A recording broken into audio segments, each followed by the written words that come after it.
Praise the Lord. Good morning everybody. ஆண்டோட நாமத்தினால எல்லாரையும் வரவேற்கிறேன். கடைசி காலம் சமீபமாயிடுச்சு.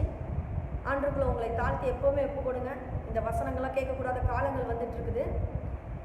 ஸோ அண்ட் வியூவர்ஸ் உங்களுக்காக சொல்கிறேன், go to YouTube, click unshackled ministry, subscribe பண்ணுங்கள், ஷேர் பண்ணுங்கள். ஆண்டுடைய வார்த்தை உலகம் முழுவதும் பரவட்டும். தேங்க்யூ. இன்னைக்கு போன வாரம் எடுத்த அதே 7வது முத்திரை உடைக்கப்படுகின்ற ஒரு பார்ட்டு தான் போன வாரம் எடுத்தேன். 7வது முத்திரையில் 7 எக்காலங்கள். 7 எக்காலங்கள்ல எத்தனை எக்காலம் ஊதியாச்சு? 4 எக்காலம் ஊதியாச்சு, அப்படிதானே? இன்னும் 3 எக்காலம் ஊதணும். போன வாரம் பார்த்தோம் இல்லையா? 3 எக்காலம் ஊதும் போதுதான் என்ன சொல்றான்? ஐயோ ஐயோ ஐயோ. 3 எக்காலத்து ஊதும்போது எப்படி ஊதுறாங்க? ஐயோ ஐயோ ஐயோன்னு ஊதுறாங்க. அதுதான் இன்னைக்கு நம்ம பார்க்க போறோம். இனி ஐயோ ஐயோங்கிறது எவ்வளவு பயங்கரமா இருக்குது பார்ப்போம். அதுக்கு முன்னால ஒரு நிமிடம் நம்மளோட தலைகளை தாழ்த்தி கர்த்தருக்குள்ள ஒப்புக்கொடுப்போம். ஆண்டவரே, எங்களோட வாயின் வார்த்தைகள் எப்பொழுதும் உடைய சமூகத்தில் பிரியமாயிருக்கட்டும்.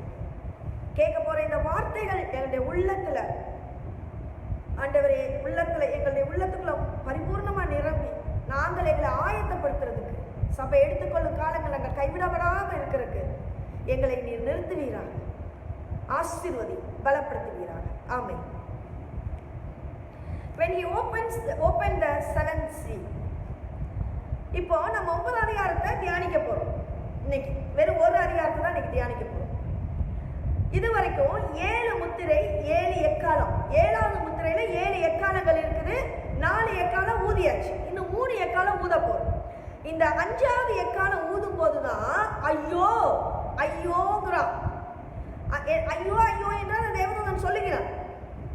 இப்போ வெளிப்படுத்தின விசேஷம் 9ஆம் அதிகாரம் 1ஆம் வசனம், 5ஆம் தூதன் எக்காலம் ஊதினான். அப்பொழுது வானத்திலிருந்து பூமியின் மேல் விழுந்த ஒரு நட்சத்திரத்தை கண்டேன். அவனுக்கு பாதாள குழியின் திறவுகோல் கொடுக்கப்பட்டது. ஞாபகம் இருக்குதா?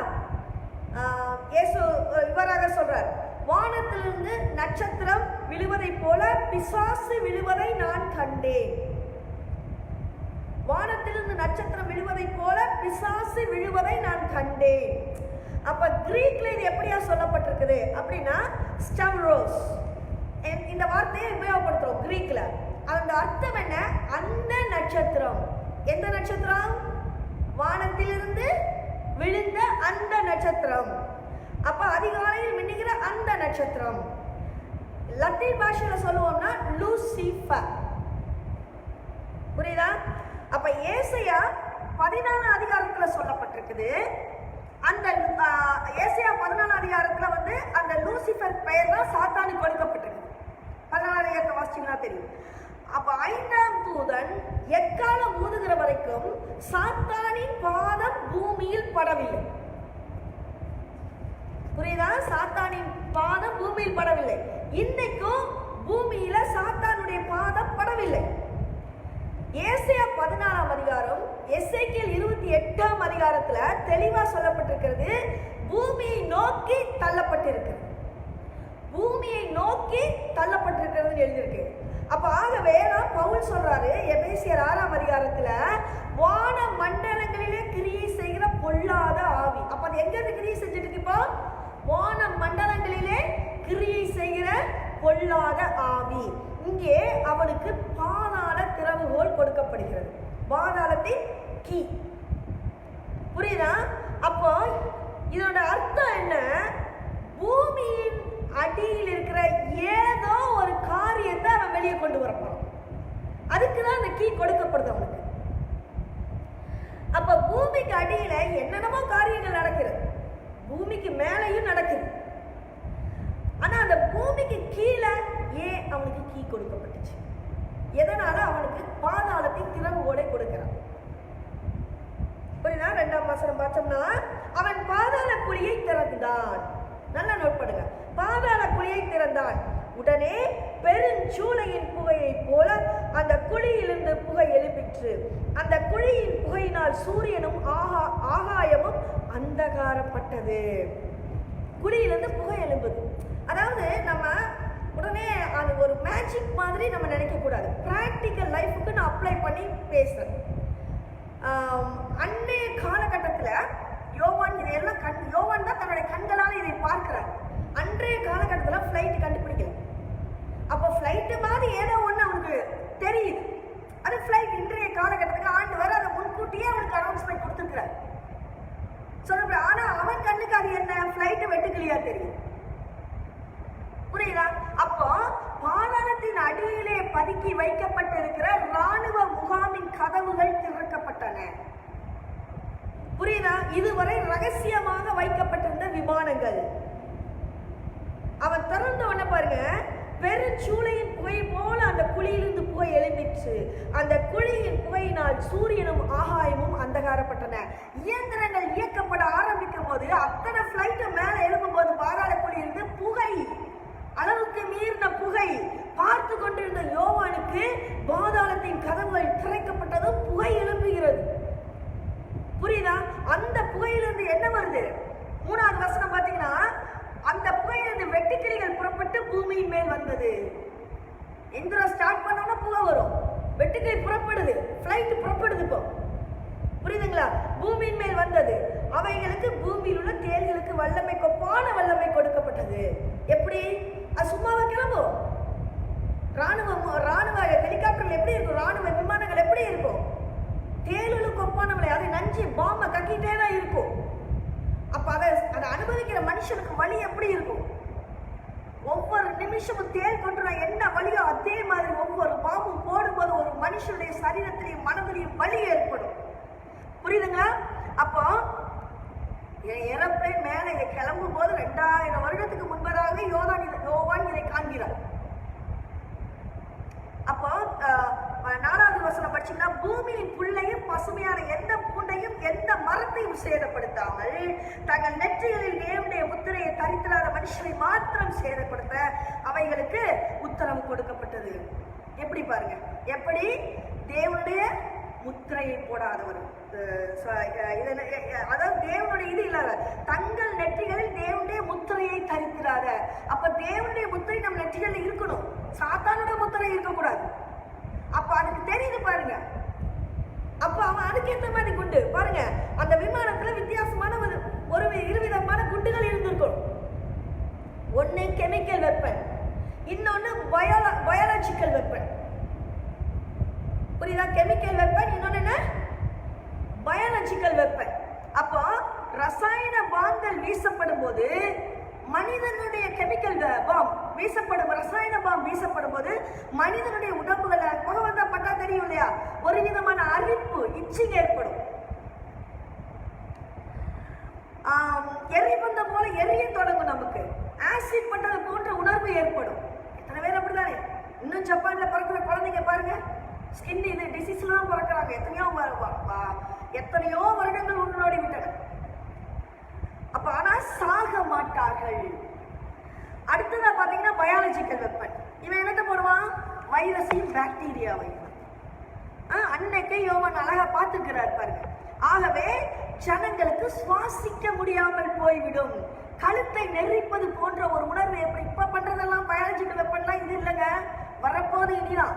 சாத்தானுடைய பாதம் பூமியில படும்போது அன்னைக்கு இருக்குது பாருங்க, அதுதான் பயாலஜிக்கல் வெப்பன், அதுதான் கெமிக்கல் வெப்பன். இப்ப இருக்கிறது நத்திங். இன்னைக்கு எத்தனையோ பேர் நம்ம கூட நம்மளுடைய அரசாட்சி நடத்திட்டு தான் இருக்கிறோம். இன்னும் நமக்கு பயம் வரல, இன்னும் நான் நல்லா தானே இருக்கிறேங்கிற ஒரு உணர்வுல நம்ம ஓடிக்கிட்டு இருக்கோம். இன்னும் ஆண்டுடைய வார்த்தைக்கு செவி சாய்க்க மனுஷனுக்கு மனம் இல்லை.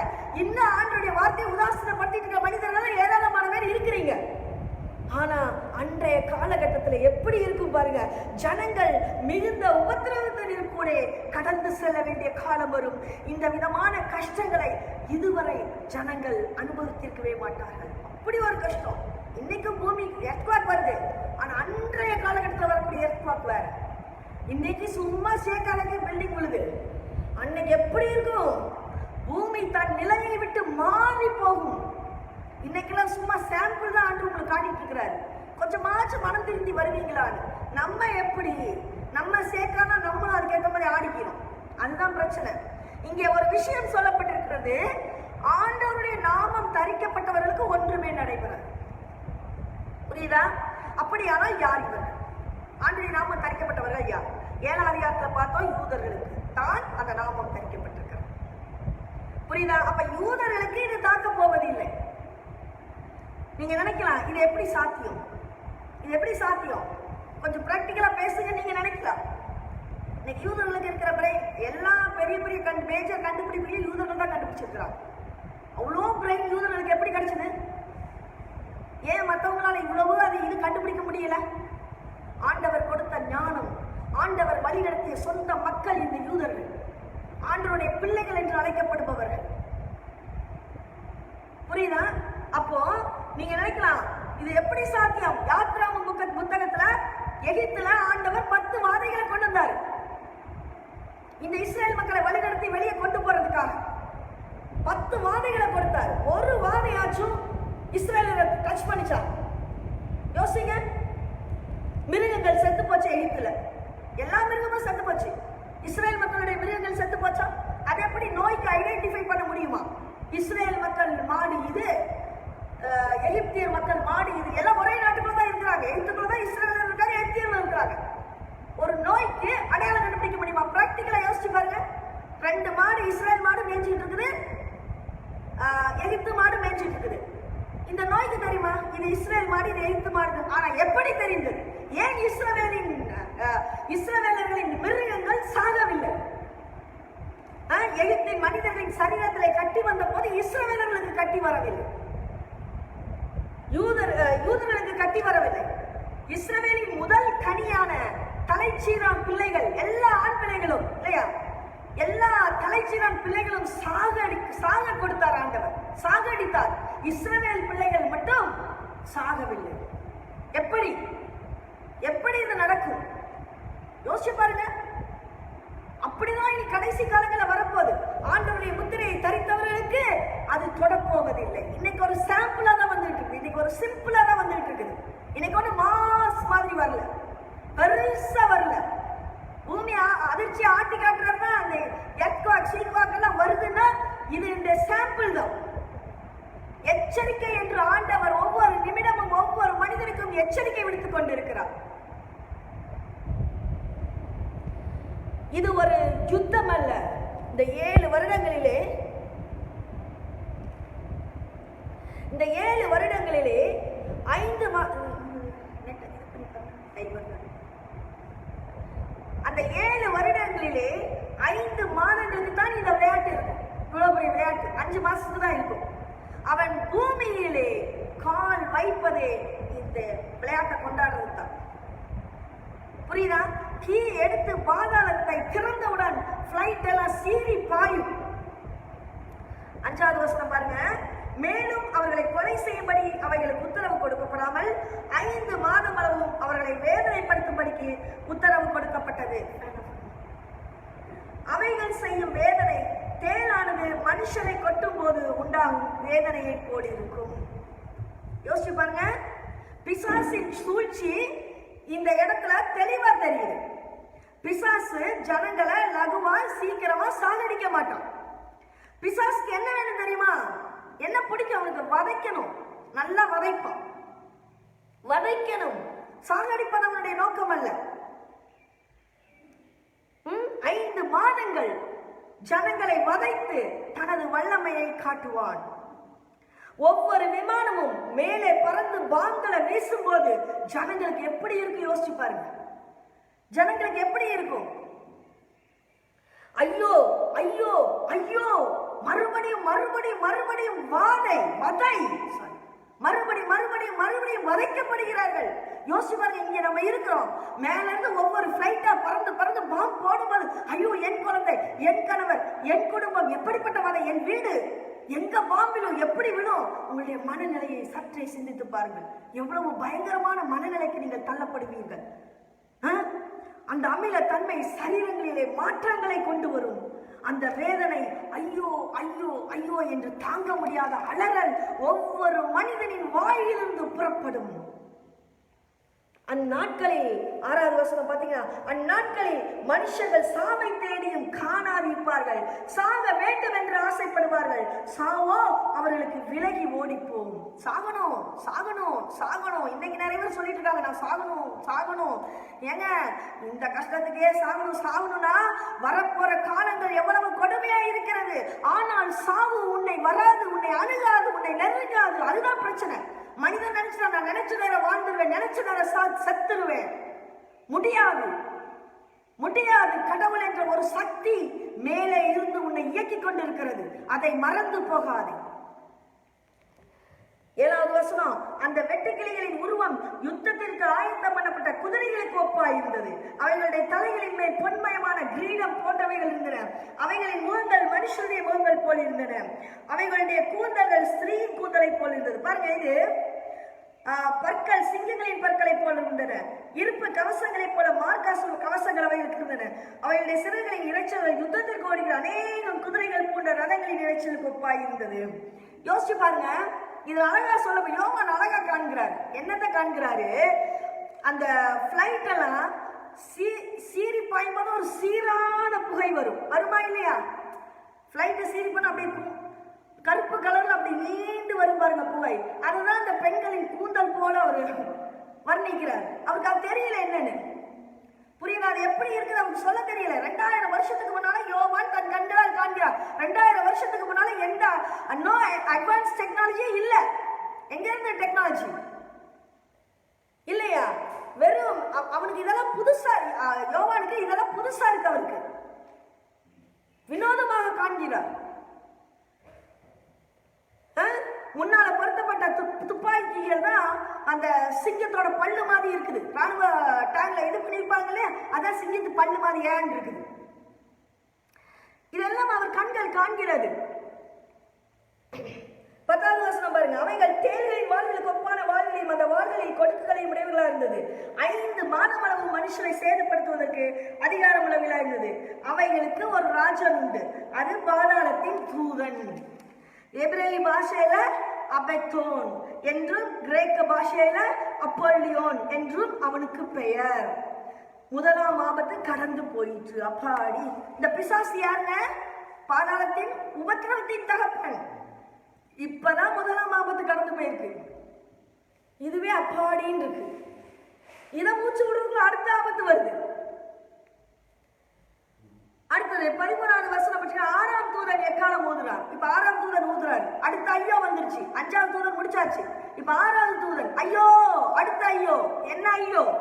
அப்பொழுது தேவனுக்கு முன்பாக இருந்த பொற்பீடத்தின் 4 கொம்புகளில் இருந்து ஒரு சத்தம் தோன்றி, பாருங்க என்ன சத்தம் அது?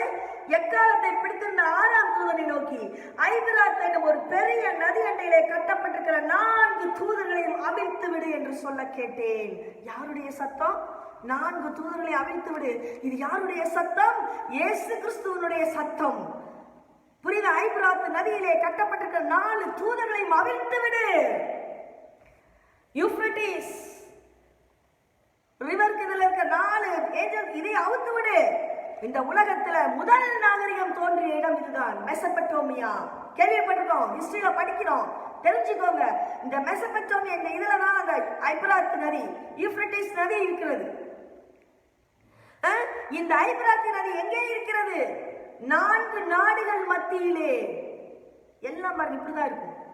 கவராகிற மாதிரி தான் ஆண்டு பண்ணிட்டு மத்திய தரைக்கடல், மெடிட்டரேனியன் சி. பாத்தீங்களா? இதே மாதிரி இந்த நதி எங்கே இருக்கிறது? 4 நாடுகள் மத்தியிலே. அந்த நதி ஆரம்பிப்பது கிழக்கு துருக்கியில. புரியுதா? அங்க இருந்து அது பிறகு சீரியாவை நோக்கி சீறி பாய்கிறது. அந்த நதி சீரியாவை நோக்கி வருதா, அங்க இருந்து ஈராக்குக்கு பாயுது. ஈராக்ல இருந்து அப்படியே கீழ் நோக்கி வந்து சவுதி அரேபியால வந்து இருக்குது. அப்ப அந்த பகுதிக்கு வந்து அது எங்க கலக்குது? பெர்ஷியன் கடலிலே வந்து விழுகிறது. இந்த ஐபிராத் நதியிலே கட்டப்பட்டிருக்கிற தூதர்கள் யார்? இந்த ஐபிராத் நதியில தான் ஆண்டு சொல்றாரு, கட்டப்பட்டிருக்கிற 4 தூதர்களையும் அவிழ்த்து விடு. அப்ப இவங்க யாரு?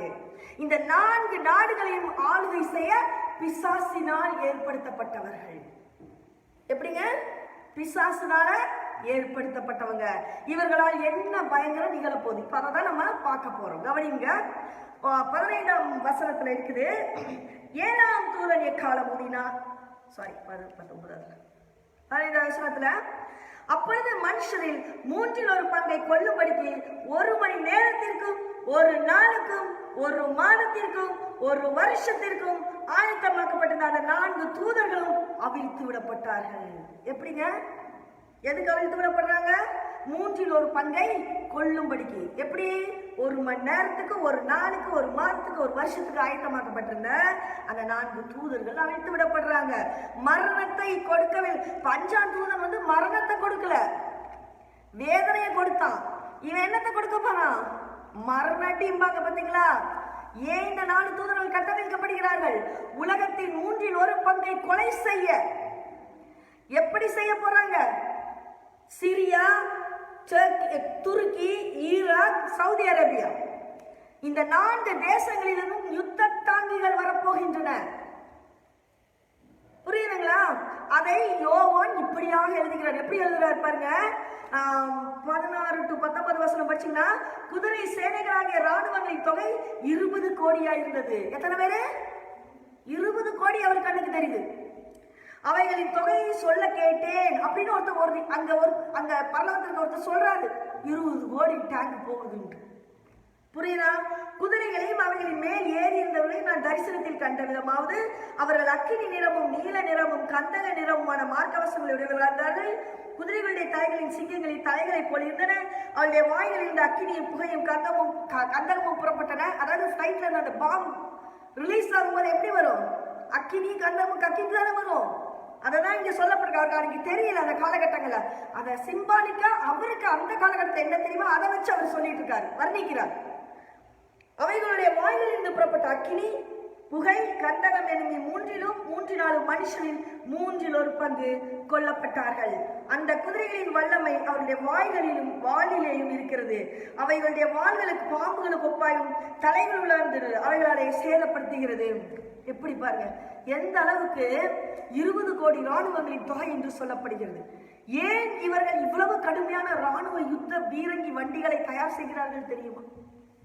ஏன்? இஸ்ரவேலை தேசத்தை அழிப்பதற்கு. எதுக்கு இவ்வளவு தயார் செய்யணும்? அவங்களுடைய மோட்டோ என்ன? இஸ்ரவேலர்களை அழிப்பதற்கு, யூதர்களை கொல்லுவதற்கு, யூத தேசத்தை அழிப்பதற்கு. ஏன்னா அவங்க ஆண்டவர் வழி நடத்திய சொந்த மக்கள் பொறாமத மனுஷனுக்கு காரணம்.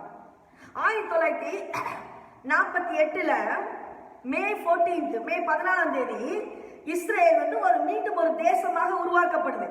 அன்னைக்கு இரவு சுற்றில் இருந்த நாடுகள் எது இஸ்ரேல் தேசத்தை தாக்க முற்படுது. புரியுதுங்க? எது? இந்த ஈராக், சவுதி அரேபியா, இந்த லெபனான், இதெல்லாம் தான் தாக்க முற்படுது. எதெல்லாம் வச்சு தாக்குறாங்க தெரியுமா? யுத்த கப்பல்கள், யுத்த பீரங்கிகள், புரியுதுங்களா? யுத்த விமானங்கள், யுத்த டேங்குகள், இது எல்லாம் வச்சுட்டு தாக்குறாங்க. எந்தெந்த நாடுகள் தெரியுமா? Lebanon, Syria, Jordan, Iraq, Iran, Saudi Arabia, எகிப்து. இவங்க பின்னால் இருந்து உதவி செஞ்ச இவங்க நல்லா கவனிங்க இந்த கதையை. 1948 நடந்த விஷயம். இவங்க ஏன்னா நம்ம எருசலேம் பத்தி நம்ம கண்டிப்பா தெரிஞ்சிடணும். ஒவ்வொரு மக்களும் எருசலேம் இஸ்ரவேலர்களை பற்றி தெரியணும். வைராக்கியம். இவங்க பின்னால் இருந்து உதவி செஞ்ச நாடு எது தெரியுமா? துருக்கியும் ரஷ்யாவும். 9 மாதம் இந்த யுத்தம் நடைபெற்றது. இத்தனை பெரிய நாடுகளுக்கு எதிராக போராடியது ஒரு சிறிய இஸ்ரவேல் நாடு. இஸ்ரேல் நாடு இவ்வளவுதான் இருக்கு.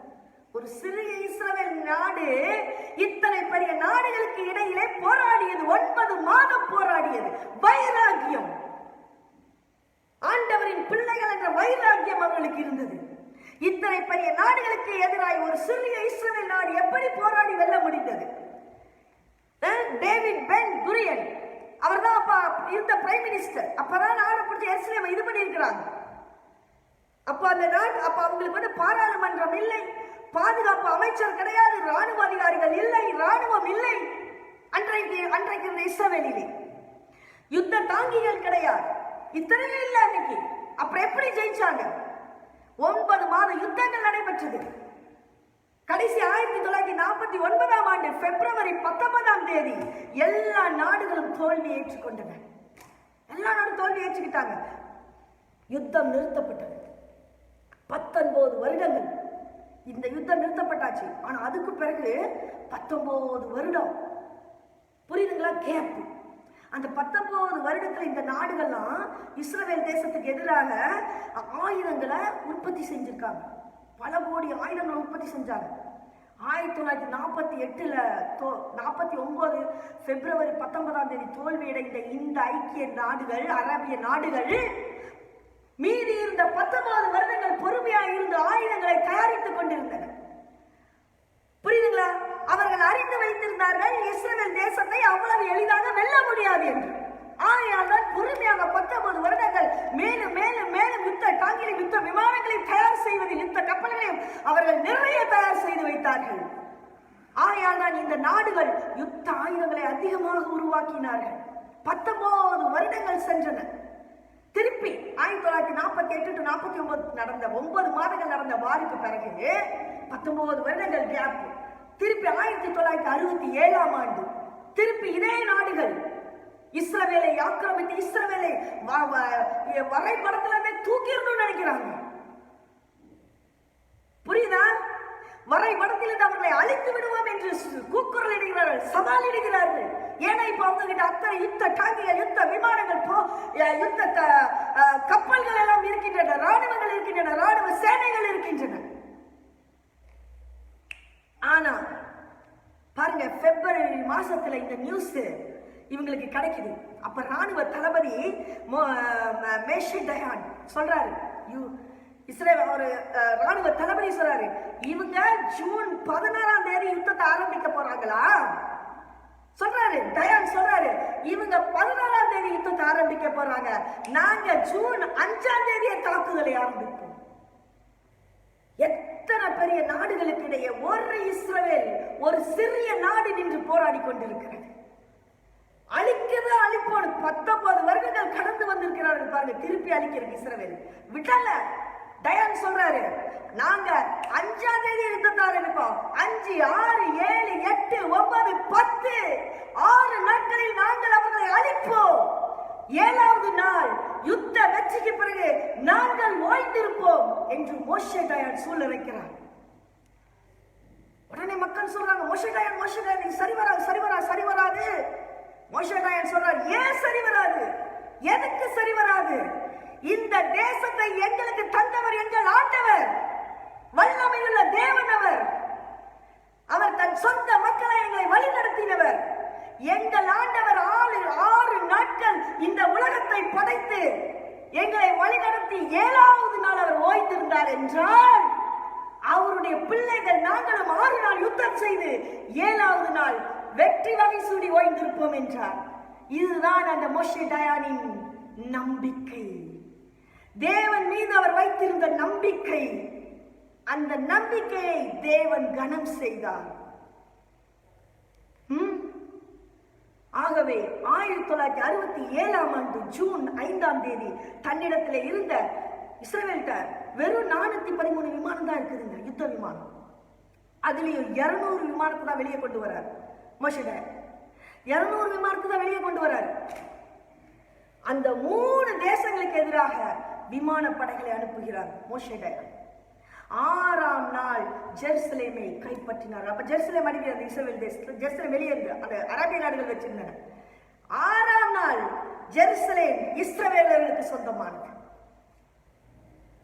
10 உசைன் ராஜா சொன்னார், ஐக்கிய நாடுகளின் சபைகளுக்கு சொன்னார், இதோ நாங்கள் சரணடைகிறோம், போரை நிறுத்த சொல்லுங்கள் என்று. இஸ்ரவேலர்களுக்கு இவர்கள் சரணடைந்தார்கள். இஸ்ரவேல் வெற்றி பெற்றது.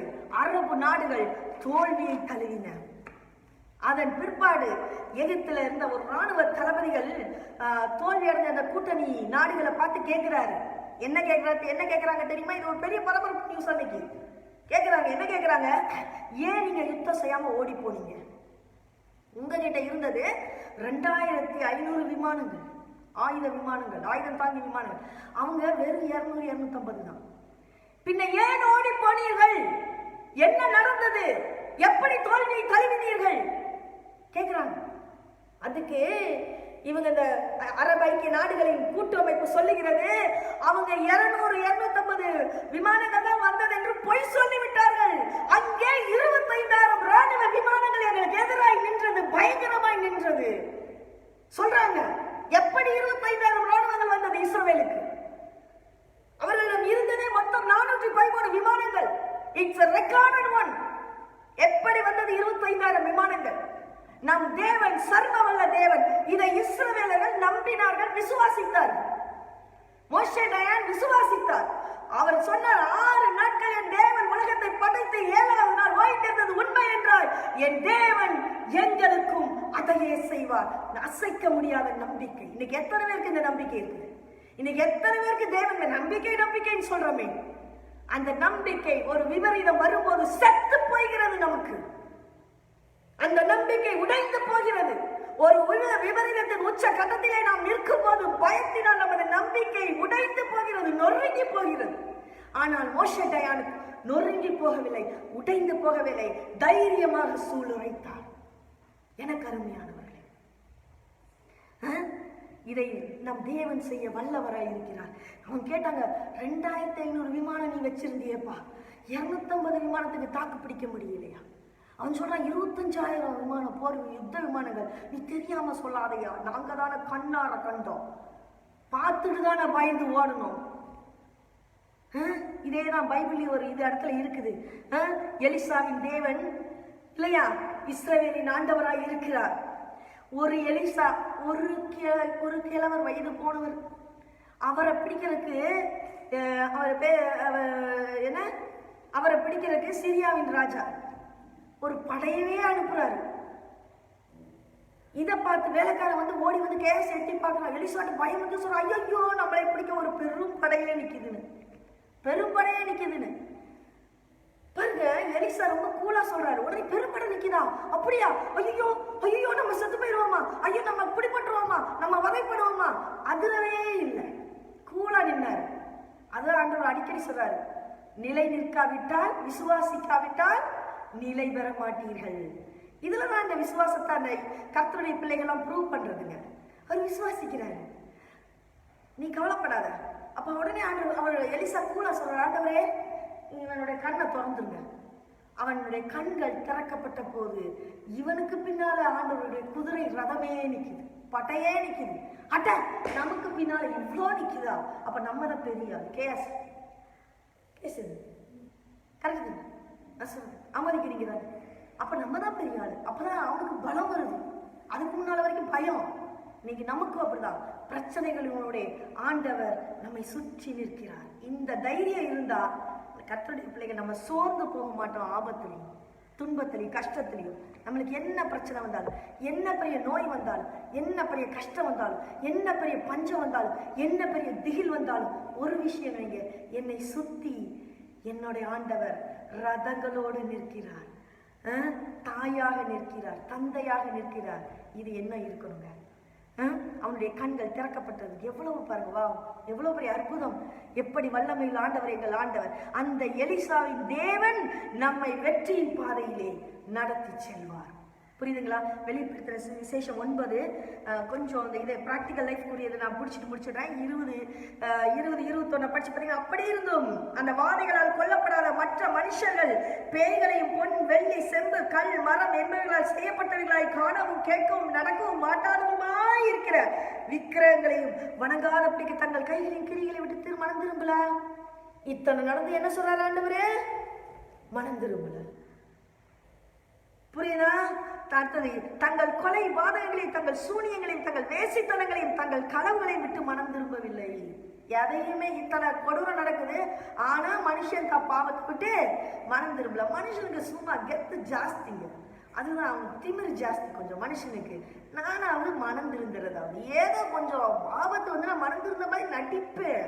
ஐயோ ஆண்டவரேன்பேன். அதுக்காக என்ன ரெகுலரா கூப்பிட முடியுமா? என்ன கொஞ்சம் நல்லதெல்லாம் செய்வேன், ரெகுலரா செய்ய முடியாது. அந்த ஆபத்து கடந்து போனா நான் நார்மல் ஆயிடுவேன். இதுதான் இன்னைக்கு மனிதர்கள் இன்றைய உலகத்துல. ஏசாயா 5:4 அதுதான் இன்னைக்கு பிராக்டிகலா. நீங்க எப்படி இருந்தா யோசிச்சு பாருங்க.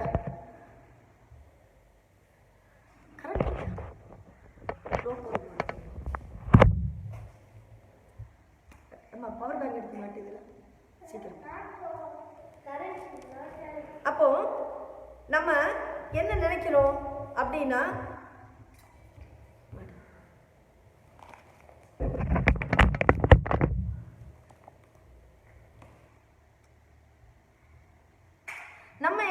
நினைக்கிறோம் அப்படின்னா, இதெல்லாம் நம்ம சபை எடுத்துக்கொள்ளப்படும் போது நம்மளே எடுத்துக்கொள்ளப்படணும். இந்த ஆபத்துனால நம்ம கடந்து போயிடக்கூடாது. புரியுதா? ஆனா நம்ம என்ன நினைக்கிறோம்? ஓ, நம்ம ஆண்டவரேன்னா நம்ம தப்பிச்சிடலாம்னு நினைக்கிறோம். இல்ல, ஆண்டவர் நிறைய இடங்களை போட்டிட்டு இருக்கிறார். ஏசாயா 5:4 சொல்லிருக்கார், நான் என் திராட்சை தோட்டத்துக்காக செய்யாத எந்த வேலையை அதற்கு இனி செய்யலாம். அது நல்ல திராட்சை பழங்களை தரும் என்று காத்திருக்க அது கசப்பான பழங்களை தந்தது என்ன? இப்படி ஆண்டவர் சபை எடுக்கும் போது உங்களை பார்த்து கேட்பாரு, ஐயோ ஆண்டவர் என்னையும் எடுத்துக்கோங்கன்னா சொல்லுவாரு, நான் உன்னை நல்லா தானே பாத்திட்டு தோட்டமிட்டு தண்ணி ஊத்தினேன், ஆனா நீ கசப்பான பழத்தை தந்த. ஆண்டவர் சொல்றாரு ஏசாயா 43:26 சொல்றாரு, நான் ஒருவரோடு ஒருவர் வழக்காடும்படி எனக்கு நினைப்பூட்டு. வழக்காடுறேன், உன்னோட நான் வழக்காட தயாரா இருக்கிறேன், ஆனா நீ நினைப்பூட்டு.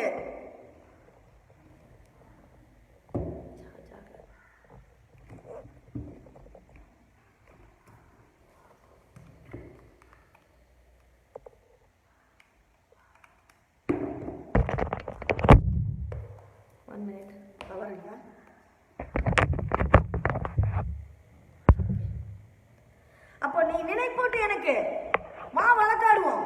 நீ வந்து என்னை எடுத்துக்கோங்கிறல, எனக்கு உதவி செய்யலன்னு ஆண்டவரேன்னு சொல்லல, எனக்கு எந்த உதவி, எனக்கு எந்த நன்மை இந்த பூமியில நடக்கலன்னு சொல்ற, வா என்னோட வழக்காடு. ஆண்டவர் சொல்றாரு, என்ன சொல்றாரு? உன் காரியத்தை சொல். நீதிமானாக விளங்கும்படி உன் காரியத்தை சொல். ஆண்டவர் உன்னை பார்த்து கேட்கிறாரு, நீ என்ன நீதிமான விளங்குன சொல்லு. யோபு சொல்றாரு, இப்படி சுமத்திரையான தராசில என்னை நிறுத்து பாருங்க ஆண்டவரே, நிறுத்து பாருங்க ஆண்டவரே. அவன் தன் நீதியை சொல்றான், நான் ஏழைகளுக்கும் திக்கற்ற பிள்ளைகளுக்கும் விதவைகளுக்கும் நான் உதவி செய்தேன், அவர்கள் நியாயத்தை விசாரித்தேன், நான் அவர்களுக்குரிய மதிப்பை கொடுத்தேன், எல்லாத்தையும் அவன் நீதியை சொல்றான். நீ என்னோட வழக்காடு, நீதியை சொல் அப்படிங்கிறார் ஆண்டவர். நீங்க என்ன நீதியை சொல்லுவீங்க? நீதி செஞ்சா அந்த நீதியை சொல்லக்கூடிய இடத்தில் நீங்கள் இருக்கிறீர்களா? அதே ஏசாயா 45:10 சொல்ற, தகப்பனை நோக்கி நிறைய பேர் பண்ற தவறுகள் இருந்தா இந்த தவறையெல்லாம் நீங்க கரெக்ட் பண்ணிக்கிட்டோம்னு தான் நான் உங்களுக்கு சொல்றேன். ஏன் ஜனிப்பித்தாய்? யாரை நோக்கி? தகப்பனை நோக்கி ஏன் ஜனிப்பித்தாய்? ஏன் பெத்தாய்ன்னு அர்த்தம். ஜனிப்பித்தாய்னா தாயை நோக்கி ஏன் பெற்றாய் என்று சொல்லுகிறவனுக்கு ஐயோ. எத்தனை பேரு தாயின் தகப்பனை நோக்கி ஏன் என்ன பெத்த, எதுக்கு என்ன பெத்த? நானே கேட்டேன், நீ ஏன் பெத்து போட்ட பூமியில, பெத்து போட்டல பூமியில. எத்தனை பேரு வாய்கள் இந்த மாதிரி பேசிக் கொண்டிருக்கிறது, அவர்களுக்கு ஐயோ. இந்த வார்த்தையெல்லாம் சொல்லி நீ ஆண்டுகிட்ட போக முடியாது. சபை எடுத்துக்கொள்ளப்படும் போது நீ போக முடியாது, நீ நிராகரிக்கப்படுவாய். எரேமியா 2:34 சொல்லப்பட்டிருக்கிறது, உன் வஸ்திர ஓரங்களிலும் குற்றமில்லாத ஏழை ஆத்துமாக்களின் ரத்தம் காணப்படுகிறது. என்னங்க, நம்ம கொலை பண்ணிட்டு நம்மளுடைய வஸ்திரத்துல, நம்மளுடைய ட்ரெஸ்ல என்ன ஓரத்துல ரத்தமா வச்சிருக்கிறோம். ரத்தம் என்றால் என்ன? பாவம். அப்படின்னு என்ன அர்த்தம்? நீ ஏழை ஆத்துமாக்களுக்கு எதுவுமே நல்லது செய்யல. உன் கையில 10,000 ரூபாய் நீ எஃப்டி போட்டு வச்சிருப்ப, இல்ல ஆர்டி போட்டு வச்சிருப்ப. ஏழை வருவான், பக்கத்து வீட்டுக்காரன் வருவான், புரியுதா? ஐயோ, அவன் கணவன் உயிருக்கு போராடிட்டு இருப்பான். அந்த பெண்மணி ஓடி வந்து கேட்பாள், என் கணவர் உயிருக்கு போராடி கொண்டிருக்கிற, என் கைகளில் பணம் இல்லை, தயவு செய்து ஏதாவது உதவி செய்யுங்க. இவட்ட கொடுத்தா ஏன் பணம்? நானே கஷ்டப்பட்டு டெபாசிட் பண்ணியிருக்கிறேன். ஒரு ஏழையின் உயிரை காப்பாற்றாத உன் பணம் டெபாசிட்டில் இருந்து பலன் என்ன? அது பாவம். அந்த உயிர் போன பின்னே அந்த ரத்தம் உன் ஆடையில் பதிந்திருக்கும். இப்படி இருந்தா நீ போக முடியாது. இப்படி இருந்தா நீ பரலோகம் போக முடியும் நினைக்கிறியா? போக முடியாது. சபை எடுத்துக்கொள்ளப்படும் போது நீ போக முடியாது. அது அதை தோண்டி தேடுகிறதுனால அல்ல. ஆண்டு சொல்றாரு, நான் தோண்டி உன்னோட பாவத்தை எல்லாம் தேடல, உன்னோட தப்பையெல்லாம் தேடல, அது எல்லாவற்றின் மேலும் வெளியாயிருக்கிறதுனாலே கண்டுபிடித்தேன். அது வெளிப்படையாவே உங்ககிட்ட இருக்கு அவ்வளவு பாவம், அதை கண்டுபிடிச்சேங்கிறார். எப்படி பாருங்க, ஆகிலும் குற்றமில்லாது இருக்கிறேன் என்றும். ஆனா நீ எப்படி சொல்ற? நான் குற்றமில்லாது இருக்கிறேன், இதோ நான் பாவம் செய்யவில்லை என்று நீ சொல்லுகிறது நிமித்தம் நான் உன்னோட வழக்காடுவேன். ஆண்டவர் சொல்ற, நான் உன்னோட வழக்காடுவேன். நீ பாவம் செய்யவில்லை சொல்ற, இந்த வழக்காட வர, உன்னோட ஆடையில் ரத்தம் படிந்திருக்கிறது என்று ஆண்டவர் சொல்லுகிறார். எரேமியா 6:13 சொல்ற, சிறியோர் முதல் பெரியோர் மட்டும் ஒவ்வொருவரும் பொருளாசைக்காரர், இதுவும் அல்லாமல் தீர்க்கதரிசிகள் முதல் ஆசாரியர்கள் மட்டும் ஒவ்வொருவரும் பொய்யர். எப்படி சொல்றாரு பாருங்க, எல்லாம் பொருளாசைக்காரங்க. எப்படி சபை எடுத்துக்கொள்ளப்படும் போது உன்னை எடுத்துக்கொள்ள முடியும்? எல்லாம் பொருளாசைக்காரனா இருக்கியப்பா. ஒரு வீடு கட்டுறது பத்தாது, 2வது வீடு கட்டிட்டு பாதியில் அந்த 2வது வீடு நிற்கிது. ஐயோ ஆண்டவரே, எனக்கு என்ன நன்மை செய்தீர்? கையில 10 லட்சம் பணம் இருந்தா அதை வட்டிக்கு விட்டுட்டு, அது எந்த வட்டிக்கு? கந்து வட்டிக்கு. 100 10 ரூபாய்க்கு வட்டியை விட்டுட்டு அவன் என்னை ஏமாத்திட்டு போயிட்டான். நான் உண்மையா உழைச்ச பணம். நீ உண்மையாக உழைத்த பணமா இருக்கலாம், ஆனால் உனக்குள் இருந்த பேராசை அதிக வட்டி கிடைக்கும் என்று கொடுத்தாய் அல்லவா? நீ ஏன் ஆண்டவரை குறை சொல்கிறாய்? உன் செயல்களை உனக்கு காரணம். இப்படிப்பட்டவர்கள் பரலோகத்திற்கு சபை எடுத்துக்கொள்ளப்படுவது எடுத்துக்கொள்ள முடியாது.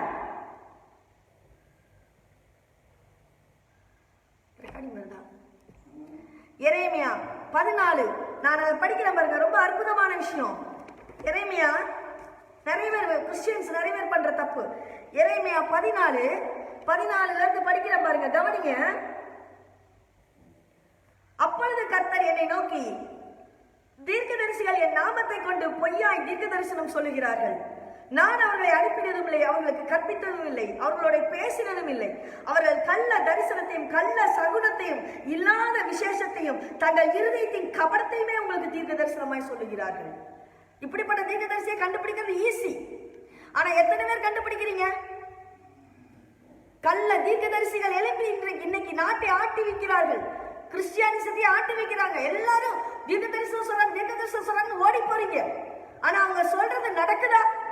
ஃப்ளூக்கா நடக்குது. 2 3 10 தீர்க்க தரிசனம் சொன்னாங்கன்னா ஏதோ 5 நடக்குது. வடக்கிலும் தெற்கிலும் பூகம்பம் வெடிக்கும், கிழக்கிலும் மேற்கிலும் அது நடக்கும், இது நடக்கும்ங்கிறாங்க.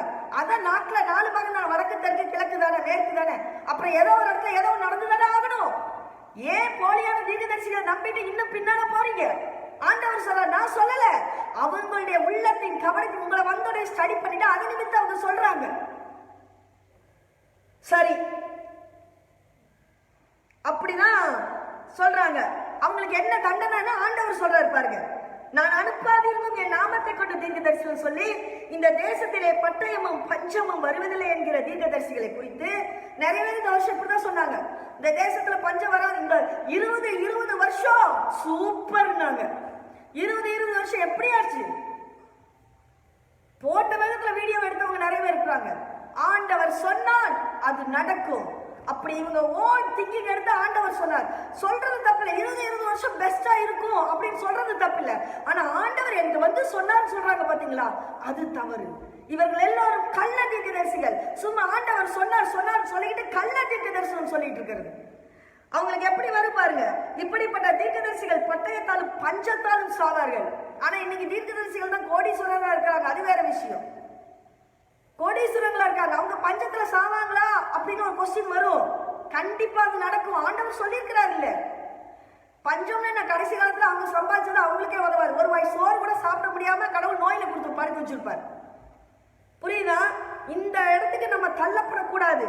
சரி, அந்நாட்களில் தீர்க்க தரிசனம், சரி இப்படிப்பட்ட தீர்க்கதரிசிகள் பஞ்சத்திலையும் கொடுமையிலையும் சாகுறாங்கன்னு வச்சுக்கோங்களேன். நம்ம தப்பு பண்ணல, நமக்கு என்ன அப்படி நீங்க நினைக்காதீங்க. அந்த தீர்க்க தரிசனத்தை கேட்க ஓடுறீங்க பாத்தீங்களா, உங்களுக்கு என்ன நடக்கும் ஆண்டு சொல்லியிருக்காரு பாருங்க. எப்படி? அவர்களிடத்தில் தீர்க்க தரிசனம் கேட்கும் ஜனங்களும் எருசலேமின் வீதிகளிலே பட்டயத்தாலும் பஞ்சத்தாலும் அழிந்து அவர்களும் அவர்கள் மனைவிகளும் அவர்கள் குமாரரும் அவர்கள் குமார்த்திகளும் அடக்கம் பண்ணுவார் இல்லாமல் கிடப்பார்கள். அவர்களுடைய பொல்லாப்பை அவர்கள் மேல் வரப்படும். நீ இந்த தீர்க்கதரிசனம் வேணும் தானே ஓடுன, அந்த பொல்லாப்பை உன் மேலேயே வரப்பண்ணுவேன்னு சொல்றாங்க. அதனால சொல்றவங்களும் மாட்டினாங்க. அந்த மோசமான தீர்க்க தரிசனத்தை கேட்கிறவங்க குடும்பமும் அடக்கம் பண்ணவார் இல்லாமல் செத்து போவார்கள். புரியுதா? எவ்வளவு கொடுமை பாருங்க. நீங்க நினைச்சிட்டு இருக்கீங்க ஐயா நம்ம பண்றது தப்பு, அவன் பண்றதா தப்பு. அவன் கள்ளத்தீர்க்க சொன்னா அவனுக்கு கெடுதல். நம்ம வாயை மூடிட்டு நம்ம கேட்போம், நல்ல விஷயத்தை மட்டும் கேட்போம். நீ போறீங்க தப்பு. சாத்தானின் வாய் வேதம் ஓதத்தான் செய்யும். அந்த வேதம் ஓதுறது நல்ல விஷயம். நீங்க போயிடுவீங்களா? போக மாட்டீங்கல்ல. சாத்தான் வேதம் ஓதினாலும் அது தவறுதான். நீங்க போக கூடாது. கள்ள தீர்க்கதரிசிகளுக்கு எச்சரிக்கையா இருங்க. அப்புறம் அந்த தரிசனத்தை கேட்டு நீங்க போக முடியாது. அடுத்தது பாத்தீங்கன்னா எரேமியா 17:5 மனுஷன் மேல் நம்பிக்கை வைத்து மாம்சமானதை தன் புயபலமாக்கி கொண்டு கர்த்தரை விட்டு விலகுகிற இருதயமுள்ள மனுஷன் சபிக்கப்பட்டவன். இதுதான் நான் சொல்றேன். நியாயமும் நீதியும் செய்த போது அவன் சுகமாய் வாழ்ந்திருக்கவில்லையோ? கடவுள் பார்த்து சொல்றாரு, அவன் சிறுமையும் எளிமையுடன் நியாயத்தை விசாரித்தான், அப்பொழுது அவன் சுகமாய் வாழ்ந்தான். பாருங்க, இப்படிப்பட்டவங்க எல்லாம் சுகமா வாழ்றாங்க. நீதி நியாயமும் செய்தவன் சுகமா வாழலையான்னு ஆண்டவர் கேட்கிறாரு. சொல்ற ஆண்டவர் பையருங்களா? கடைசி காலத்துல நாம நம்மை காத்துக் கொள்வதற்காக நீதி நியாயமும் செய்து மன நிறைவுடன் வாழும். மன நிறைவுடன் வாழும். உழைத்து திம்போம். உழைச்ச காசுல திம்போம். சிம்பிளா சொல்லணும்னா, உழைக்காத காசுக்கு ஓடி அலையாதுங்க. உழைக்கிற காசுல சாப்பிடுங்க. உழைக்கிற காசுல வாழுங்க. அளவா ஆசைப்படுங்க. அளவான வாழ்க்கையை வாழுங்க. பேராசை வேண்டாம். சின்ன சின்ன விஷயங்கள்ல ஆண்டவர் செய்த நன்மைகளை உங்க பிள்ளைகளின் பிள்ளைகளுக்கு எடுத்து சொல்லுங்க. போதுங்கிற மனதோட வாழுங்க. சின்ன சின்ன விஷயங்கள், உங்க கையில ஒரு எஃப்டி இருந்து ஒரு ஏழை ஓடி வரும், ரோட்ல ஒரு பிச்சைக்காரன் நிக்கிறான், அவனுக்கு என்ன தேவையோ அவனுக்கு ஒரு வாய் சாப்பாடு போடுங்க. சின்ன சின்ன தானங்கள் பண்ணுங்க. நல்லது பண்ணுங்க. கிறிஸ்டியன்ஸ், நல்லது பண்ணுங்க. நம்ம முதல்ல மாறணும். அப்பதான் நம்ம மாற்றங்களை எதிர்பார்க்க முடியும். தலைகளை தாழ்த்தி ஆண்டவரிடம் ஒப்பு கொடுப்போம்.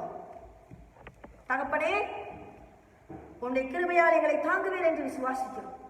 எங்கள் குணங்களை மாற்றும். எங்களுடைய செய்கைகளை மாற்றும். உமக்கு விருப்பமானபடி எங்கள் வழிகளை நீர் ஆண்டவரே, உம்முடைய வெளிச்சத்தில் நாங்கள் நடக்க எங்களுடைய வழிகளை நீர் ஆயத்தப்படுத்துகிறார். எங்கள் ஜெபம் எப்பொழுதும் உடைய சன்னிதானத்தில் ஏற்கப்படும் என்று விசுவாசிக்கிறேன். இயேசுவின் மூலம் ஜெபங்களும் நல்ல பிதாவே, ஆமென். Hi viewers, go to YouTube, subscribe Unshackled Ministry, share it. ஆண்டுடைய வார்த்தை உலகம் முழுவதும் பரவ, let it spread everywhere. நான் என்ன உங்களை வேண்டாத விஷயங்களா ஷேர் பண்ண சொல்றேன்? கடவுளோட வார்த்தையை தானே ஷேர் பண்ண சொல்றேன். Why don't you தயவு செய்து ஷேர் பண்ணுங்க. Thank you.